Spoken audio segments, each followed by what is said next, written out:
Банан жемісінің пайдасы.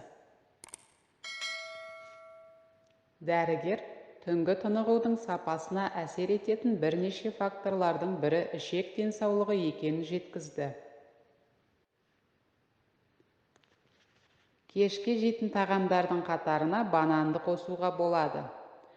Бананды жеу ішек жолдарының жұмысын жақсартып, ұйқы мәселесінен арылтады дейді мамандар.